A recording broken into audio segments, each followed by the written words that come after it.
حضرت عیسیٰ کی بعثت کے کئی سال بعد ایک ایسا زمانہ آیا جب بہت سے لوگوں نے اللہ کی توحید کو چھوڑ کر شرک اور بت پرستی اختیار کر لی۔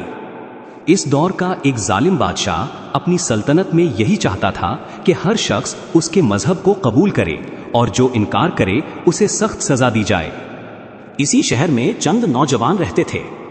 وہ مالدار خاندانوں سے تعلق رکھتے تھے، عزت اور مقام رکھتے تھے، لیکن ان کے دل صرف ایک اللہ پر ایمان سے روشن تھے۔ وہ جانتے تھے کہ سچا معبود صرف اللہ ہے، اسی لیے وہ کسی بت کے سامنے جھکنے کو تیار نہ تھے۔ جب شہر میں شرک کی رسومات عام ہوئیں تو یہ نوجوان خاموشی سے ایک دوسرے سے ملنے لگے۔ انہوں نے اپنے ایمان کو مضبوط رکھا اور اللہ سے دعا کرتے رہے کہ وہ انہیں حق پر ثابت قدم رکھے۔ انہیں یقین تھا کہ دنیا کی ہر طاقت اللہ کے سامنے بے بس ہے۔ کچھ ہی عرصے بعد بادشاہ کو معلوم ہو گیا کہ یہ نوجوان اس کے حکم کو ماننے کے لیے تیار نہیں۔ انہیں دربار میں حاضر ہونے کا حکم دیا گیا۔ پورے شہر کی نظریں ان پر تھیں، کیونکہ ہر کوئی جانتا تھا کہ بادشاہ کی نافرمانی کا انجام بہت سخت ہوتا ہے۔ مگر جب وہ نوجوان بادشاہ کے سامنے کھڑے ہوئے تو ان کے چہروں پر خوف نہیں بلکہ ایمان کا نور تھا۔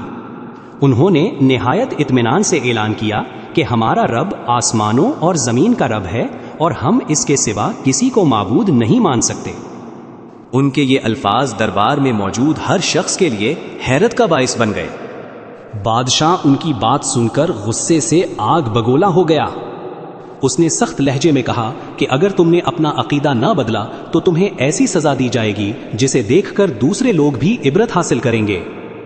دربار میں سناٹا چھا گیا، مگر ان نوجوانوں کے دل اللہ پر بھروسے سے بھرے ہوئے تھے۔ بادشاہ نے انہیں کچھ مہلت دی تاکہ شاید وہ اپنا فیصلہ بدل دیں، لیکن انہوں نے آپس میں مشورہ کیا اور طے کر لیا کہ دنیا کی چند روزہ زندگی کے بدلے اپنے ایمان کا سودا نہیں کریں گے۔ ان کے نزدیک اللہ کی رضا ہر چیز سے بڑھ کر تھی۔ جب انہیں یقین ہو گیا کہ اب شہر میں رہنا ان کے ایمان کے لیے خطرہ بن چکا ہے تو انہوں نے خاموشی سے شہر چھوڑنے کا فیصلہ کیا۔ نہ انہیں اپنی دولت کی فکر تھی، نہ اپنے گھروں کی اور نہ ہی اپنی آسائشوں کی۔ ان کی سب سے بڑی خواہش صرف یہ تھی کہ وہ اپنا ایمان محفوظ رکھ سکیں۔ راستے میں وہ مسلسل اللہ سے دعا کرتے رہے کہ وہ ان پر اپنی رحمت نازل کرے اور ان کے لیے نجات کا کوئی راستہ پیدا فرما دے۔ ان کے دلوں میں امید تھی کہ جو اللہ اپنے بندوں کو حق کی راہ دکھاتا ہے وہ کبھی انہیں تنہا نہیں چھوڑتا۔ چلتے چلتے وہ ایک پہاڑی علاقے میں پہنچے جہاں انہیں ایک غار نظر آیا۔ غار سنسان تھا اور لوگوں کی نظروں سے دور تھا۔ انہوں نے محسوس کیا کہ وقتی طور پر یہی جگہ ان کے لیے سب سے محفوظ پناہ گاہ ہے۔ غار میں داخل ہونے سے پہلے انہوں نے عاجزی کے ساتھ اللہ سے دعا کی، اے ہمارے رب، ہمیں اپنی رحمت عطا فرما اور ہمارے اس معاملے میں ہمارے لیے بھلائی اور آسانی کا راستہ پیدا فرما۔ پھر وہ اللہ پر مکمل بھروسہ کرتے ہوئے غار کے اندر داخل ہو گئے۔ غار کے اندر داخل ہونے کے بعد انہوں نے آس پاس کا جائزہ لیا۔ وہاں نہ کوئی انسان تھا اور نہ ہی دنیا کی چہل پہل۔ ہر طرف خاموشی تھی، مگر ان کے دل اللہ کی یاد سے مطمئن تھے۔ انہیں یقین تھا کہ جس نے انہیں یہاں تک پہنچایا ہے وہی ان کی حفاظت بھی فرمائے گا۔ اسی دوران ایک وفادار کتا بھی ان کے ساتھ آ ملا۔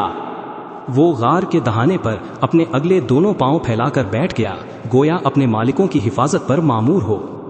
اللہ نے اس جانور کا ذکر بھی قرآن کریم میں فرمایا جو اس واقعے کی عظمت کو ظاہر کرتا ہے۔ پھر اللہ نے اپنی قدرت کا ایک ایسا معجزہ ظاہر فرمایا جس کی مثال تاریخ میں بہت کم ملتی ہے۔ نوجوانوں پر گہری نیند طاری ہو گئی۔ یہ عام نیند نہ تھی بلکہ اللہ کی طرف سے ایک خاص نیند تھی جس میں ان کے جسم محفوظ رہے اور وقت ان پر بے اثر ہو گیا۔ سورج طلوع ہوتا تو اس کی شعاعیں غار کے اندر براہ راست نہیں پڑتی اور جب غروب ہوتا تو اس کی روشنی بھی انہیں نقصان پہنچائے بغیر گزر جاتی۔ اللہ نے غار کے ماحول کو اس طرح بنا دیا کہ ان کے جسم محفوظ رہیں اور کوئی تکلیف ان تک نہ پہنچے۔ اگر کوئی شخص اس زمانے میں اچانک غار کے اندر جھانکتا تو وہ انہیں دیکھ کر خوفزدہ ہو جاتا۔ ان کی ہیبت ایسی تھی کہ کوئی ان کے قریب آنے کی ہمت نہ کرتا۔ یوں اللہ نے انہیں صرف نیند ہی نہیں دی بلکہ ہر قسم کے خطرے سے بھی محفوظ رکھا۔ دن گزرتے رہے، مہینے گزرتے رہے، پھر سال بھی گزرتے گئے۔ مگر غار کے اندر سوئے ہوئے نوجوانوں کو اس بات کا ذرا بھی احساس نہ ہوا کہ اللہ کی قدرت انہیں ایک عظیم نشانی بنا چکی ہے جس کا ذکر قیامت تک پڑھا اور سنایا جاتا رہے گا۔ وقت گزرتا رہا، 1 سال، پھر کئی سال، اور پھر صدیاں بیت گئیں، مگر اللہ کے حکم سے وہ نوجوان اسی سکون کے ساتھ غار میں آرام کرتے رہے۔ ان کے جسم سلامت رہیں اور ان میں کوئی ایسی تبدیلی نہ آئی جو عام انسانوں کے ساتھ طویل عرصے میں آتی ہے۔ یہ سب اللہ کی کامل قدرت کی نشانی تھی۔ آخرکار وہ وقت آ پہنچا جب اللہ نے انہیں بیدار کرنے کا فیصلہ فرمایا۔ آہستہ آہستہ ان کی آنکھیں کھلیں، وہ ایک دوسرے کی طرف دیکھنے لگے جیسے ابھی تھوڑی دیر پہلے ہی سوئے ہوں۔ ان میں سے ایک نے پوچھا، ہم یہاں کتنی دیر رہے؟ کچھ نے جواب دیا، شاید 1 دن یا دن کا کچھ حصہ، لیکن دوسرے نوجوانوں نے کہا، ہماری مدت تو اللہ ہی بہتر جانتا ہے۔ انہیں بالکل اندازہ نہ تھا کہ ان کی نیند چند گھنٹوں کی نہیں بلکہ کئی صدیوں پر محیط تھی۔ جب انہیں بھوک محسوس ہوئی تو انہوں نے اپنی جیبوں میں موجود چاندی کے سکے نکالے اور آپس میں مشورہ کیا کہ ہم میں سے ایک شخص شہر جا کر کھانے کا کچھ سامان لے آئے۔ ساتھ ہی اسے نصیحت کی کہ وہ بہت احتیاط سے جائے تاکہ کسی کو ان کی موجودگی کا علم نہ ہو۔ انہوں نے کہا، پاکیزہ اور حلال کھانا خریدنا اور پوری احتیاط کرنا، اگر لوگوں کو ہمارے بارے میں پتہ چل گیا تو وہ ہمیں دوبارہ اپنے دین کی طرف لوٹانے کی کوشش کریں گے، اور اگر ہم نے ان کی بات مان لی تو ہم کبھی کامیاب نہیں ہوں گے۔ چنانچہ ان میں سے ایک نوجوان اللہ پر بھروسہ کرتے ہوئے غار سے باہر نکلا اور شہر کی طرف روانہ ہوا۔ لیکن جیسے ہی وہ شہر کے قریب پہنچا، اسے محسوس ہونے لگا کہ یہاں کی عمارتیں، بازار، لباس اور لوگوں کا انداز پہلے جیسا نہیں رہا۔ ہر چیز بدلی ہوئی تھی، جیسے وہ کسی بالکل نئی دنیا میں آ گیا ہو۔ نوجوان حیرت کے عالم میں شہر کے بازار میں داخل ہوا۔ وہ ہر طرف دیکھ رہا تھا مگر اسے کوئی بھی چہرہ پہچانا ہوا نظر نہ آیا۔